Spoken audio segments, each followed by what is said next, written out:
Lysenko, qui est un événement important et dont je pense beaucoup d'entre vous ont pu déjà profiter, à la Fondation France Oural, dont Dimitri de Cochereau est le président, grâce à qui ces débats peuvent se tenir. C'est une association. Une association, l'association France Oural. Merci à vous, évidemment, d'être venus à ce débat que nous allons conduire pendant les 2 prochaines heures, j'espère, de la manière la plus passionnante que possible. Je ne la connaisse pas, peut-être nombre d'entre vous la connaissent de nom, mais vous ne l'avez pas encore vue. Madame Natalia Narachnitzkoya, excusez ma prononciation, car hélas, n'étant pas russophone, il est possible que j'ai écorché quelques de votre nom. Je vous en demande de bien vouloir m'en excuser. Donc, qui est historienne, qui fut députée à la Douma, qui joue un rôle important en Russie, qui a évidemment une expérience en matière de relations internationales importante, et qui est l'auteur d'un livre dont vous avez peut-être entendu parler, soit dans sa version originale en russe, soit dans sa version française, qui s'appelle « Qu'avons-nous fait de notre... Que reste-t-il de notre victoire ?»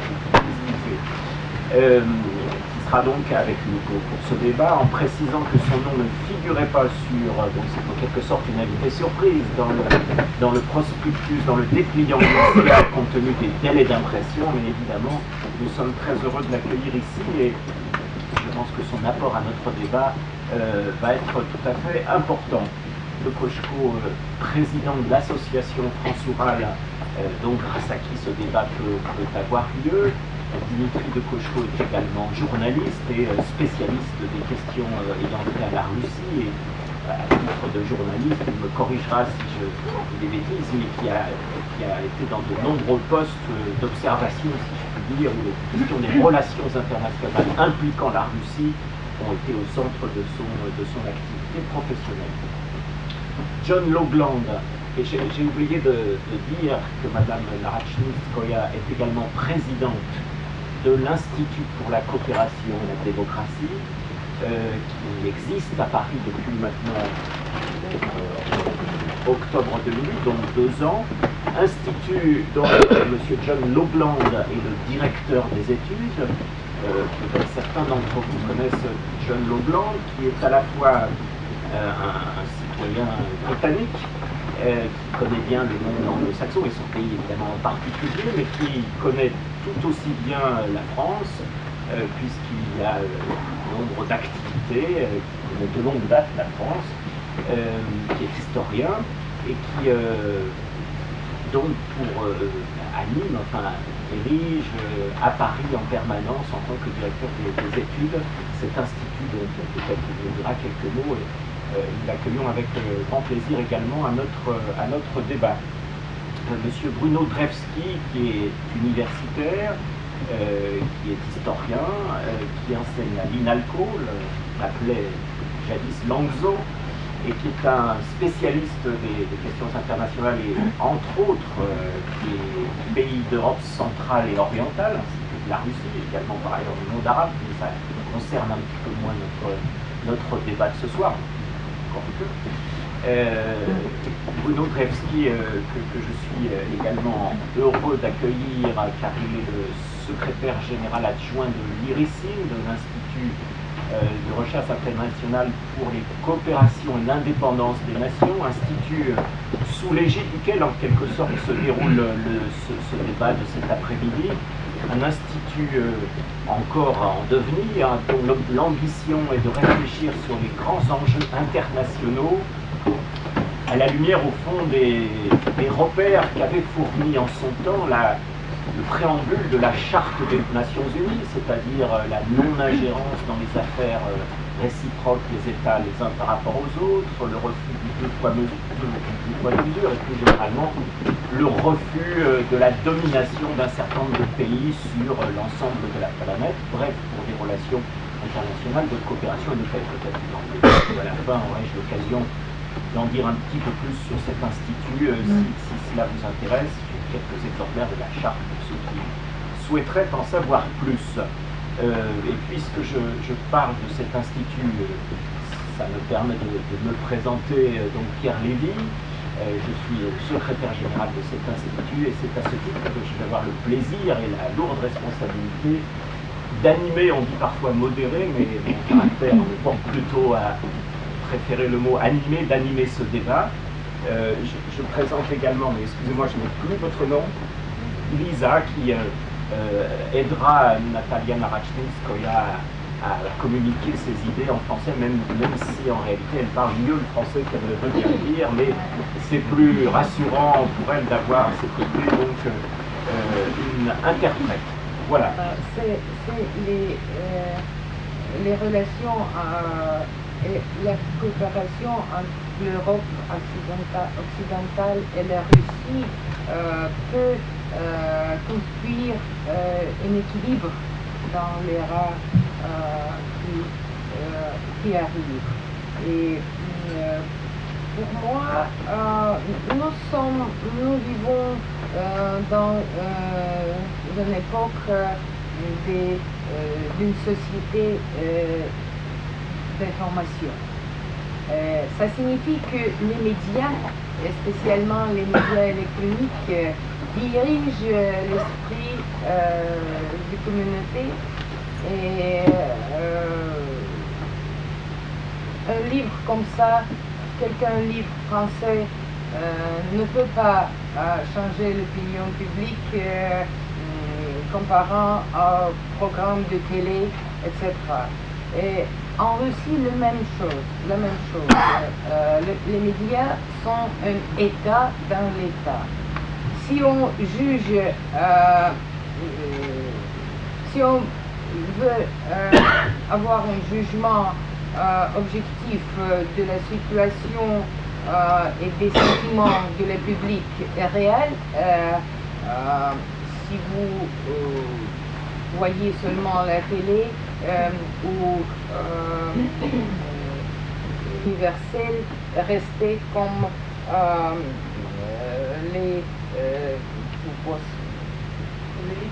les leaders dans l'histoire, non. Comme d'avoir notre histoire, notre propre, qui nous le voulons, et pas une histoire dictée par les c'est beaucoup, il y a beaucoup d'autres choses qui nous unissent. Il y a beaucoup de drames dans la conscience historique. Il y a beaucoup de thèmes qui, si on discute, produit beaucoup de sentiments. Et les nations étaient divisées vers ces thèmes. C'est la Première Guerre mondiale, c'est la Seconde Guerre mondiale, c'est la Révolution. Imaginez-vous, par exemple, si notre livre historique, les manuels d'histoire pour les écoles avaient seulement les faits négatifs de l'histoire française. Par exemple, si on disait que l'héroïne symbole française comme Jeanne d'Arc était une mystique, etc. Si seulement sur les massacres de Catherine Medici ou seulement des terreurs jacobinées, la guillotine, les massacres de Vendée, si les historiens russes choisissaient seulement ces thèmes pour réitérer que c'est le symbole de l'histoire française, etc. etc. Dans ce cas, les Russes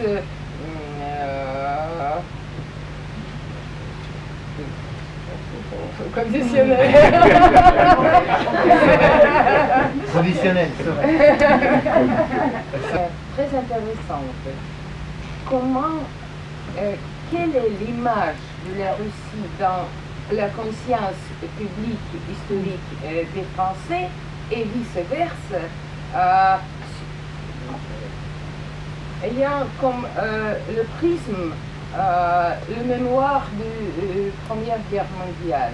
Nous avons invité un sociologue français, quelques professeurs de quelques universités françaises, et il y avait aussi un rapporteur russe. Et dans cette conversation,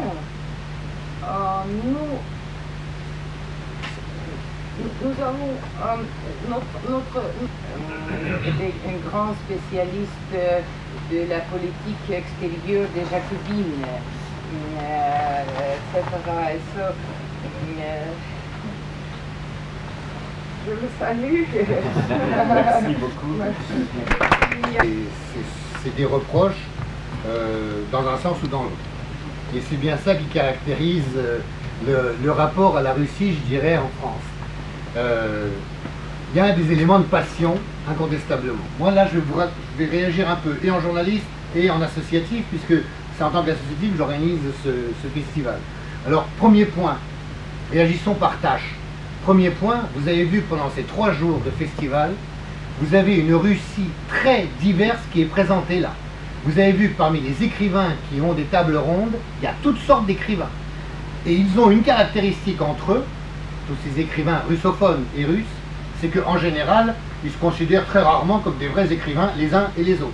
Ce qui permet justement à nous de nous rendre compte de ce qu'est la réalité russe d'aujourd'hui. C'est aussi la même chose dans les tables rondes historiques. Hier, on avait une table ronde sur le stalinisme. Aujourd'hui, on a une table ronde qui est une vision de l'histoire qui est un peu différente. On a eu et de la musique, et du cosmos, et etc., etc. Bref, il y a une variété qui vous est présentée de la Russie d'aujourd'hui, et aucune des personnes qui sont venues là ne risque rien en rentrant au pays, contrairement à ce qu'on entend ou à ce qu'on lit quelquefois dans la presse française, faut bien le dire. Au contraire, les débats sont en général beaucoup plus passionnés même que ce que nous, on a en France. Je dirais même que c'est souvent beaucoup plus extrême. Et c'est peut-être une des explications, je dis bien une des explications parce que je ne prétends pas à l'exhaustivité. Mais souvent on me demande, mais attendez, pourquoi est-ce que les journalistes français, les correspondants notamment qui sont en Russie, sont aussi braqués contre les Russes? Pourquoi est-ce qu'ils écrivent autant d'horreurs? Et pourquoi ils n'écrivent que des horreurs? Et effectivement, je reconnais, et je ne veux pas critiquer ma profession, parce que quand même, réflexe corporatiste qui doit jouer là, parce que si on ne jouait pas nous, qui le jouerait? Mais il y a aussi des journalistes russes et des journalistes russes francophones dans la salle. Il faut reconnaître que les choses ne sont pas évidentes. Et là, il y a une différence de culture, une différence d'approche et évidemment une différence dans l'histoire. Les Russes, quand même, faut bien le dire, à décharge des journalistes français qui écrivent, les mouvements de balancier de l'histoire russe et des relations franco-russes, disons depuis le début du XXe siècle, pour ne pas aller plus loin, hein, on ne va pas aller ni à Custine ni à Vogüé, d'accord? Mais en commençant par le XXe siècle. La gauche française au début du XXe siècle soutient les révolutionnaires et les démocrates russes qui dénoncent l'autocratie.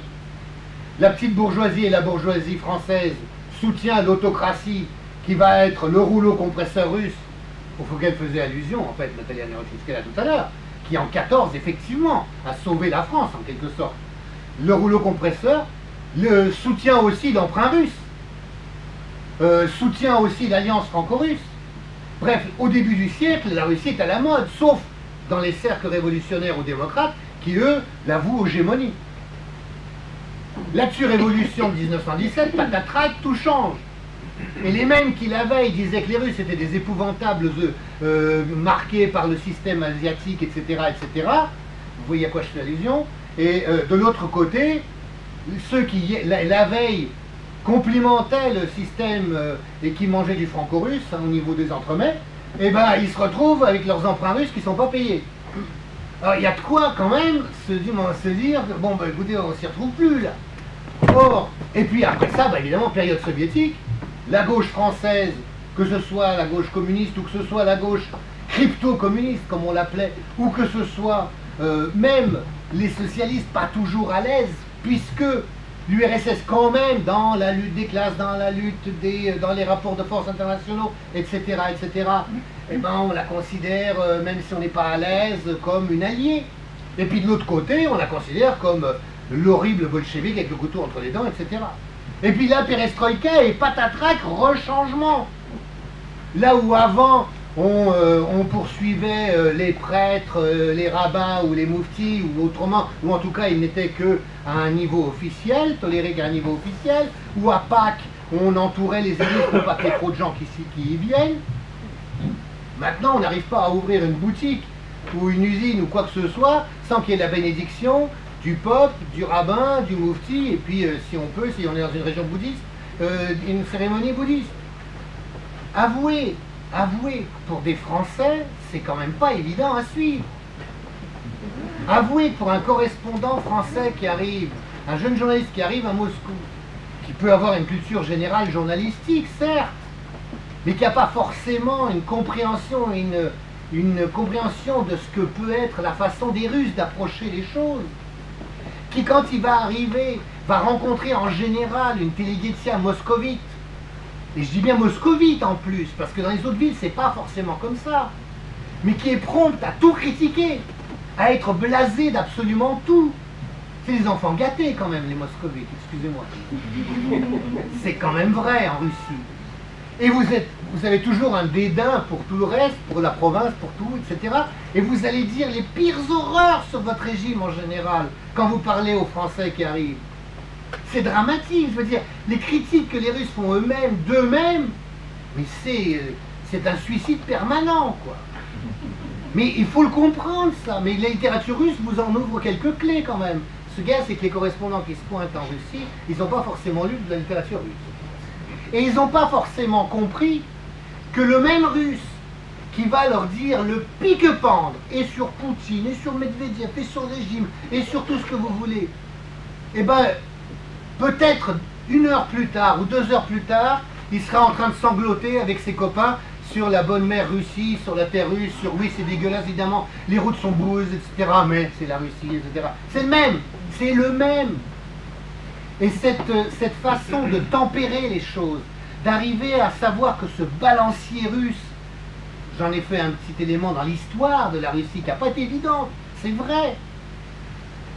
Et bien, au niveau des personnalités, c'est la même chose. Au niveau des personnalités aussi, ben on n'est pas foutus, les Russes ne sont pas foutus d'arriver à préparer quelque chose à l'avance. Il faut que les choses se passent au fur et à mesure qu'elles arrivent. Quand on prépare un festival comme Russenko, je peux vous dire que c'est pas drôle. Hein. Et quand on fait l'interface entre les Russes et les Français, oulala, on comprend tout. L'équilibre. Je pense que les paroles fortes sont importantes et le mot équilibre est aussi très important. Je pense que on ne se rend pas très bien compte souvent à quel point la Russie, de par sa situation géographique, de par sa situation économique, de par sa situation sociale, est un pays pivot. Pivot économique, pivot énergétique, pivot culturel, pivot dans les relations Est-Ouest, pivot dans les relations Nord-Sud. Et je dirais, pour résumer, la Russie est un pays indispensable pour qui veut des relations internationales équilibrées. En revanche, la Russie gêne ceux qui veulent des relations internationales déséquilibrées. Et c'est ça, je pense, le point central sur lequel il faut réfléchir chaque fois qu'on pense à la Russie. Quel que soit le gouvernement au pouvoir en Russie, quelle que soit la sympathie qu'on peut avoir pour tel ou tel dirigeant russe, il y a une question beaucoup plus importante, c'est la question géopolitique. Et la Russie occupe une place qui est fondamentale pour tous ceux qui veulent avoir des relations internationales relativement équilibrées. Je pense que c'est ça qui est très important. Et ça ne date pas d'hier, ça ne date pas de la Russie d'aujourd'hui, ça date de l'histoire, ça date donc de ce qui s'est passé avant 14, ça date de ce qui s'est passé après 1917, et ça se retrouve évidemment après 1991 dans un contexte à chaque fois différent. Mais c'est toujours finalement la même chose, c'est que la Russie occupe une place dans la géopolitique internationale qui lui donne un rôle. Et qui explique sans doute pourquoi elle éveille beaucoup d'antipathie dans certains milieux, mais pourquoi aussi elle éveille beaucoup d'intérêt, voire de sympathie dans d'autres milieux. Bon, on a parlé des médias, bon, je ne peux pas revenir dessus, je ne suis pas spécialiste des médias, mais il est clair que les médias en France et dans d'autres pays ne sont pas particulièrement russophiles, pour des raisons qui sont très claires. c'est qu'ils ont sans doute en général des lignes rédactionnelles qui sont favorables à ce que je disais, ceux qui n'aiment pas les relations internationales équilibrées. En revanche, les sociétés, et on le remarque en France, que si on descend un petit peu vers les milieux plus larges, hein, ça peut être les milieux intellectuels ou les milieux populaires, la Russie n'est pas impopulaire. La Russie est impopulaire quand on rentre dans certains milieux qui occupent la parole, certes, mais qui ne sont pas forcément les plus nombreux. Hein. Alors évidemment, ça ne veut pas dire pour autant qu'il faut faire de la Russie un pays où tout est parfait, où il n'y a pas de problème. Mais la Russie est un pays complexe, comme toute société, où il y a beaucoup de choses, des choses qui vont mal, des choses qui vont bien, des choses qui vont mal. Et c'est ça qu'il faut essayer de comprendre. Et évidemment, quand on a en tête, on parlait tout à l'heure de l'espace, il est clair que ça a beaucoup marqué, revenons un peu en arrière, dans les années 60, la conquête de l'espace, Gagarine, c'était sur les lèvres de tous les Français, hein, c'était une grande réussite qui a fait l'admiration des Français ou beaucoup d'autres personnes, hein, dans d'autres peuples. Et d'ailleurs, ce que je viens de dire, je le remarque pas seulement en France,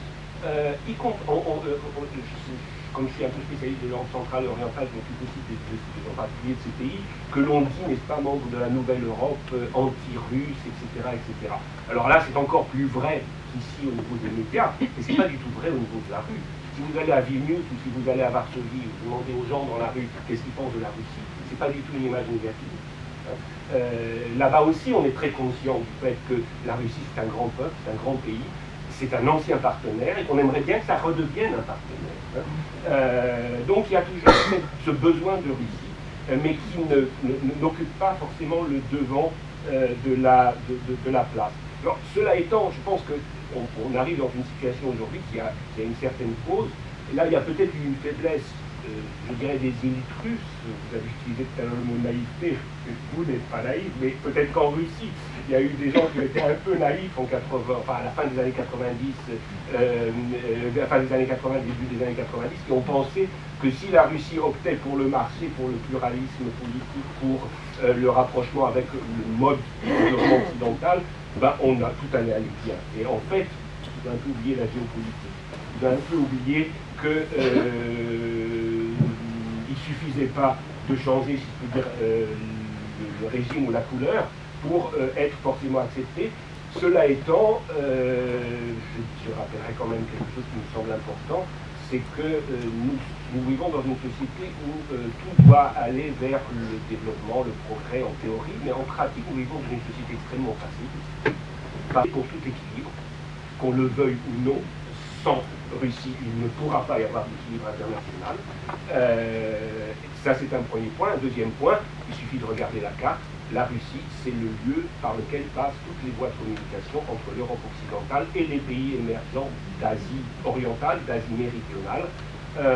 Et que s'il doit y avoir une coopération internationale, une coopération commerciale, un développement économique, une coopération entre les peuples, ça ne peut pas se faire sans la Russie. Merci beaucoup Bruno. Donc je vais des années 2000 et les années 80 et 90. Natalia Narechnytskaya vient de le dire. Toute la publicité sur Yeltsin était positive dans les médias occidentaux, même lorsqu'il y a eu des attentats, par exemple, contre le Parlement. Je vous rappelle que dans les années 90, à en croire aux médias occidentaux, les Tchétchènes étaient des braves, étaient des brigands. Sous Yeltsin, on n'a lu que des critiques très acerbes à l'égard des Tchétchènes. Car c'était Yeltsin qui les combattait. Alors que sous Poutine, les Tchétchènes, soudainement, sont devenus des braves lutteurs pour l'indépendance nationale. De même pour Gorbatchev. Vous vous souvenez quand même, dans les années 80, il y avait une hystérie pour Gorbatchev partout dans le monde occidental. Alors il me semble que ces deux contrastes nous permettent de conclure, c'est en tout cas mon avis, que l'image de la Russie est un enjeu purement politique. Brunelleschi, vous l'avez dit tout à l'heure. En fait, il me semble que cette image relève de ce qu'on peut appeler un débat par substitution. Vous savez, il y a des débats par substitution, où on parle d'une chose pour en fait parler d'autre chose. Je me souviens ça n'a rien à voir avec la Russie, mais je me souviens d'un commentaire sur le débat autour de Pie XII, un rabbin, qui a dit que tout ce débat autour de Pie XII et sur le silence pendant la Seconde Guerre mondiale n'était qu'un débat entre non-juifs qui menaient en quelque sorte sur le dos des juifs pour poursuivre tel ou tel projet politique au sein du monde non-juif. Grosso modo, les opposants de Pie XII seraient les progressistes et les partisans des conservateurs. Et le rabbin faisait le reproche qu'on se servait du malheur des Juifs pour mener un autre débat. Eh bien, je pense que c'est ainsi pour la Russie. Et Bruno, vous l'avez dit tout à l'heure, il me semble que quand on critique la Russie, c'est parce qu'on avance, pour dire les choses simplement, le projet politique des États-Unis. Quand on loue la Russie de Yeltsin ou de Gorbatchev, c'est pour la même raison. Autrement dit, la représentation, l'image de la Russie en France est un enjeu purement politique. Et c'est un enjeu non seulement politique, mais je crois surtout idéologique. Il me semble que cette image, actuellement mauvaise, relève de ce qu'on peut appeler l'idéologie de l'occidentalisme. L'idéologie de l'occidentalisme, une idéologie qui consiste à identifier tous les biens politiques à un espace géographique, grosso modo la communauté atlantique, les États-Unis et l'Europe occidentale. Tout le monde connaît le livre de Huntington, Le choc des civilisations. Il y a dans ce livre probablement la phrase la plus grotesque que j'ai lue dans ma vie. Huntington, qui essaie, vous le savez, de diviser le monde en zones civilisationnelles et non civilisationnelles, dit ceci, il dit « la Grèce ne fait pas partie de la civilisation occidentale ». C'est une chose si grotesque, on a du mal à croire que c'est vrai, mais je vous assure que Huntington dit cela. Alors que bien évidemment, nous considérons en général que ce n'est pas seulement une partie. Je constate donc qu'il y a un problème. En même temps, je reste optimiste.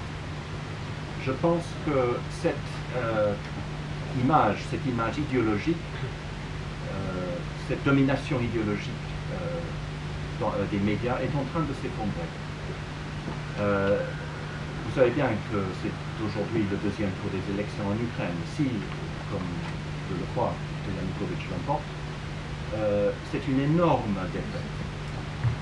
C'est la semaine prochaine. Je laisse mon optimisme anticiper. Pour certaines interventions. Moi, à la différence de ce qui a été dit, j'ai un problème avec le concept de conscience européenne. Je ne sais pas trop ce que c'est.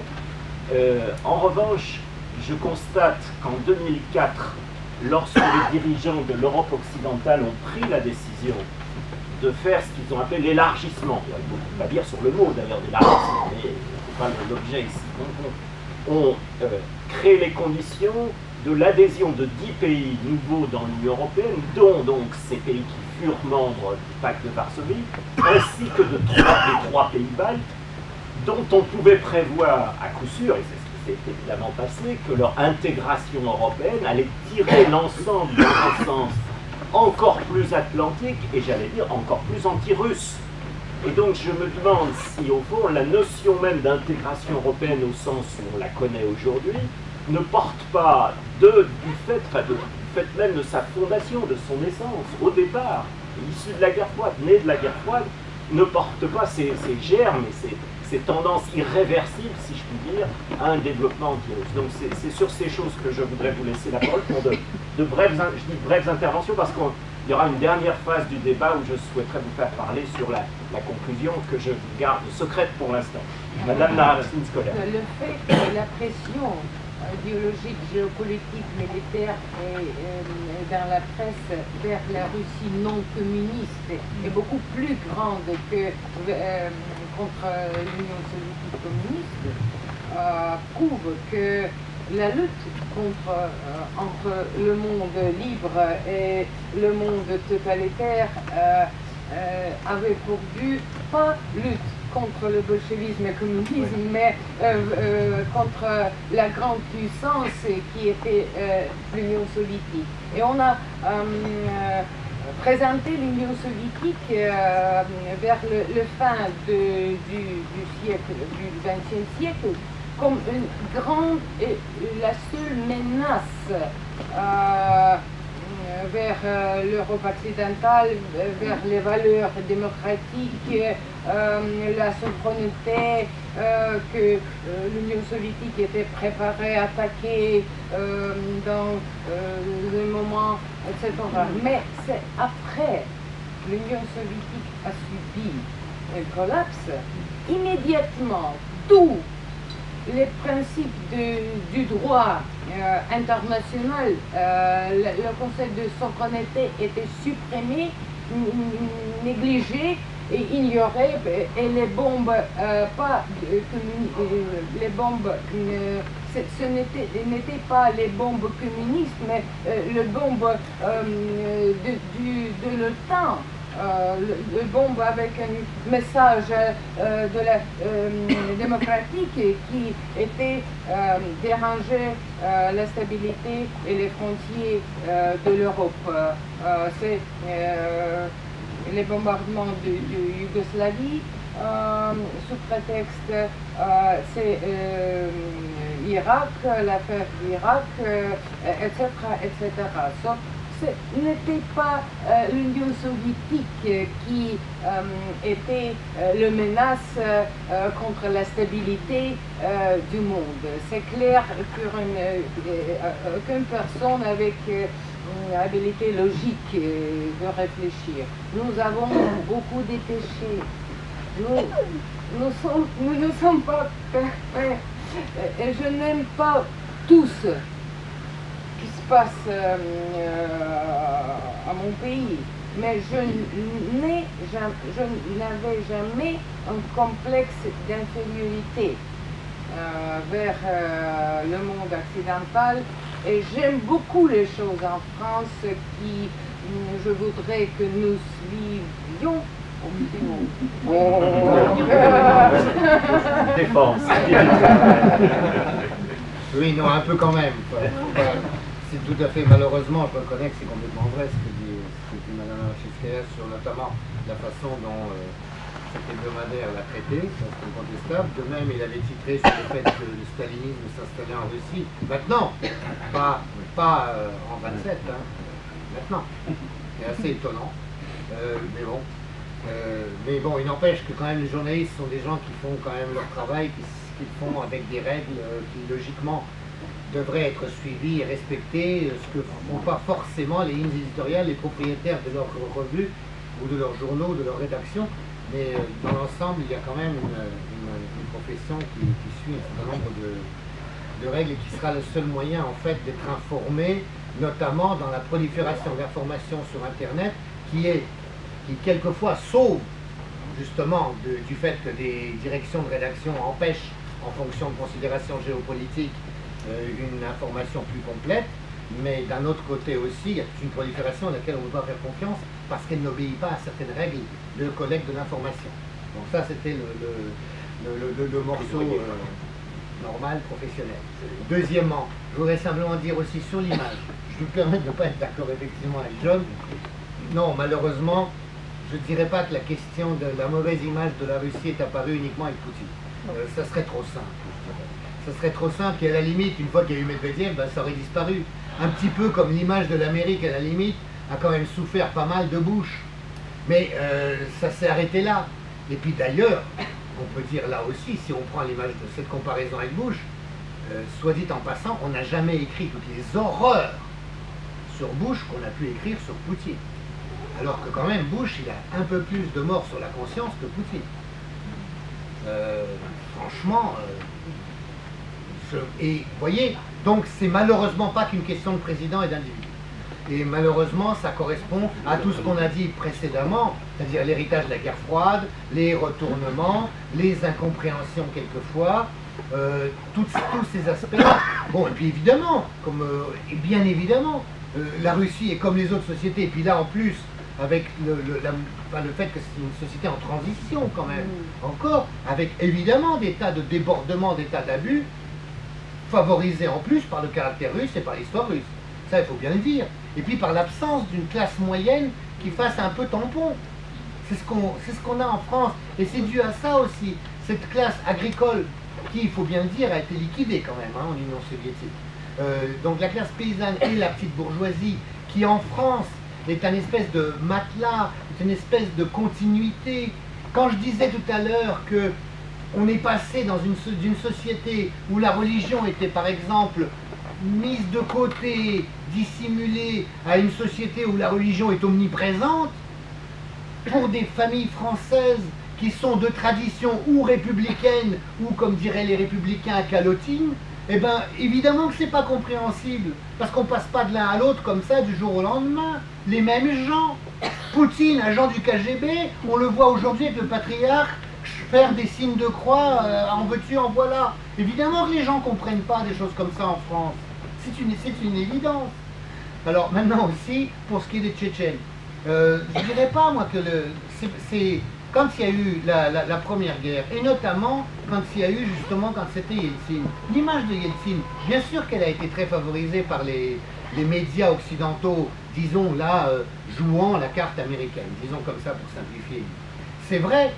Maintenant, quand Yeltsin a envoyé ses parachutistes à Pristina pour empêcher une opération en Yougoslavie, Yeltsin est devenu un alcoolique, est devenu etc., hein, quand même.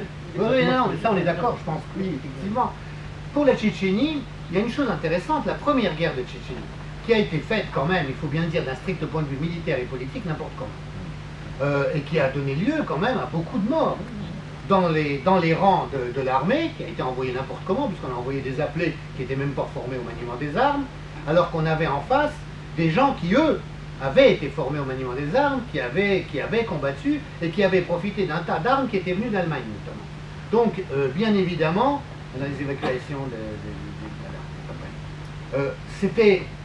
Mais à ce moment-là, c'est l'opinion publique russe qui a réagi. Et qui a réagi très fort contre cette guerre et contre le fait qu'on avait envoyé les soldats n'importe comment, etc. Et ça, on ne l'a pas assez dit ici. Mais à la limite, la première guerre de Tchétchénie, menée en dépit du bon sens, d'un point de vue militaire, je parle d'un point de vue politique, c'est peut-être plus compliqué. Eh bien, c'est l'opinion russe qui a beaucoup réagi. Et l'opinion russe, on peut se demander pourquoi la deuxième fois, en revanche, à la deuxième guerre, alors que pendant près d'un an, la Tchétchénie était un État indépendant de fait, et qui n'avait... Comme on s'achemine tranquillement vers les dernières minutes de ce débat, je voudrais passer la parole à Hugo Blevski aussi. Oui, non, moi je ne vais pas juste pour les Tchétchènes, je pense que là, ce qui a été dit, la seule chose, c'est qu'effectivement, il faut peut-être commencer à s'intéresser à la situation, parce que qu'est-ce qui se passe en Tchétchénie aujourd'hui et comment les Tchétchènes vivent, parce que plus personne ne s'y intéresse. On n'envoie pas de journalisme à Grozny, voir comment les gens vivent. Évidemment, on a reconstruit des écoles, aujourd'hui on a reconstruit un certain nombre de choses, donc on n'en parle plus. Alors, voilà. Monsieur, si vous aviez un mot à dire, et ensuite je vais faire une petite conclusion. Oui, vraiment un mot à dire, parce que moi je m'intéresse aux Tchétchènes, tout comme je m'intéresse aux Irakiens. Et je n'ai pas, disons, d'indignation sélective. Tout comme je m'intéresse à la Russie, pour des tas de raisons. Mais on ne peut pas nier qu'il y ait un problème en Tchétchénie. On ne peut pas nier qu'il y a des journalistes assassinés. C'est vrai ou c'est pas vrai. Donc il ne faut pas balancer comme ça d'un revers de main cette situation qui est dramatique. Et qui est dramatique non seulement pour les Tchétchènes, mais pour le peuple russe, pour effectivement l'image de la Russie. Cela ne peut pas être balayé d'un revers de main, excusez-moi. Dans l'indignation et dans l'analyse. Et je voudrais rebondir, puisqu'il a été question de cela, enfin, et que par ailleurs, il n'est pas interdit de faire des plaidoyers pro domo. Donc je vais citer quelque chose qui a été relaté par le mensuel Bastille République Nation, dont je vous conseille par ailleurs la lecture. Je fais allusion à la situation du pays de la Lettonie. Alors sans évidemment pas le temps de développer, mais sans doute savez-vous que dans ce pays, comme dans les autres pays baltes, il y a d'un côté des discriminations considérables qui sont faites contre la population, notamment contre la population russophone, 40% dans ce pays, et que ces discriminations d'aujourd'hui vont de pair avec c'est plus qu'une indulgence, c'est plus qu'une complaisance coupable, c'est une complicité délibérée avec des anciens nazis. En réalité, il ne faudrait pas dire des anciens nazis, il faudrait dire des nazis, puisque vous savez qu'un des membres du Parlement letton, de la Seima, n'est autre que le numéro 2 de l'ancienne Légion Waffen-SS lettonne, qui, toute honte bue, si je puis dire, il n'y a pas de honte de sa part, continue à être un parlementaire important, était d'ailleurs président de la commission des droits de l'homme au sein de ce Parlement, responsable des relations avec l'OTAN, et dans ce même pays où les anciens nazis sont honorés avec même une journée officielle de la Légion, chaque 16 mars, qui jusqu'à il y a quelques années était fréquentée officiellement par le gouvernement letton, aux de la libération du pays, et l'une des personnalités considérées comme une conscience européenne, et à ce titre va vice-présider une commission qui est chargée de réfléchir à 20 ans ou à 30 ans sur l'avenir de l'Europe. Si je dis tout ça, c'est que ce n'est pas tout à fait indifférent à notre débat d'aujourd'hui sur la Russie et sur l'image de la Russie. Quand ces gens-là sont considérés comme des références européennes, comment peut-on avoir un terrain, comment dire, objectif, dépassionné, sur les rapports avec la Russie? Il y a une charge qui est pour des raisons politiques. Là, je rejoins, même si je pense que l'anti-russisme ou l'anti-soviétisme, évidemment à l'époque, était encore plus développé pour d'autres raisons dans une période antérieure. Mais il y a donc une charge extrêmement politique qui ne se réglera pas simplement par, comment dire, nos débats y contribuent, bien entendu, mais enfin qui ont des raisons politiques et géopolitiques fortes. Voilà. C'est ce que je voulais simplement dire. Je vous en prie. Et ensuite, je donnerai la parole très brièvement à chacun de nos invités. Je conclurai d'un mot. Je vous en prie. Vous dire que je n'ai 3 dernières minutes pour tenter de conclure, en tout cas, d'utiliser un peu ce privilège de parler après tout le monde, mais je me suis restreint à me donner un point de vue trop personnel jusqu'à présent. En tout cas, c'est moins pour vous asséner des conclusions arbitraires que pour prolonger des pistes de réflexion qui ont été évoquées ici même. Alors, évidemment, je ne continuerai pas sur le débat concernant l'Europe et l'Union européenne, une chose qui, avec plusieurs membres de cette tribune, nous rassemble, même si, évidemment, le pluralisme continue à exister. Je reste pour ma part convaincu que, pour ce qui concerne les Français, par exemple, pour des raisons historiques, géographiques, culturelles, linguistiques, une grande partie des Français se sentent plus près des Sénégalais que des Lettons, et j'allais dire, plus près des Russes que des Bulgares. Et donc, cette conscience européenne, j'ai un doute, et même sans réduire l'Europe à l'Union européenne, il me semble, en tout cas, un horizon possible pour le développement de coopération entre les peuples, c'est précisément de considérer qu'il n'y a pas des cercles concentriques ou des régions intégrées, mais qu'au contraire, chaque pays, comme il a été dit, comme vous l'avez dit, chaque pays, petit ou grand, a le droit à sa souveraineté, et chaque peuple doit pouvoir reconquérir sa souveraineté quand elle est mise en cause. Et de ce proposime, article qui m'a surpris, et que je ne critique pas en soi, parce que sans doute a-t-il des déterminants sur lesquels je ne vais pas porter de jugement, mais qui critiquait en quelque sorte les Occidentaux de sembler faiblir sur la question afghane. Alors ça m'a un petit peu surpris, il disait en gros tenez bon, sinon c'est nous tous qui allons en pâtir si vous faiblissez, si vous pliez le genou et si vous écoutez trop vos opinions publiques. Il n'engageait que lui, si je puis dire, enfin, c'est pas une critique globale, mais en tout cas cet article m'a surpris, mais au-delà de ça, ça provoque chez moi cette réflexion. Il a été dit qu'il y a eu ce tournant donc, en 1991 avec, où certains dirigeants russes, comme le disait Bruno Drevski tout à l'heure, ont pensé peut-être qu'en se faisant les chantres du libre marché, puis aujourd'hui encore de l'adhésion à l'OMC, enfin presque les souhaits des règles de la mondialisation, des règles de la concurrence internationale poussée à l'extrême, bref, des règles qui sont devenues dominantes dans le monde d'aujourd'hui, qui ne sont peut-être pas éternelles, peut-être certains ont-ils pensé que ça allait, comment dire, les faire admettre comme des amis au club. Ça n'a pas été le cas, mais dans le même temps où, pour des raisons sans doute de rivalité de puissance et d'inquiétude face à un monde dans lequel qui pourrait ne plus être bipolaire, les puissances installées voient d'un mauvais œil l'existence même de la Russie en tant que pays souverain, dans ce moment même, comment dire, il y a peut-être dans notre peuple un certain nombre de forces, de citoyens, de sensibilités, qui eussent aimé que la Russie, comment dire, ou que certains dirigeants russes ne se précipitent pas ainsi dans l'idéologie dominante, et sont peut-être, comment dire, auraient peut-être souhaité que l'existence de la Russie ne se passe pas seulement en tant qu'État, mais aussi en tant que, non pas que modèle, parce que l'âge des modèles est, me semble-t-il, dépassé, mais en tout cas comme une référence possible face à une normalisation idéologique et économique.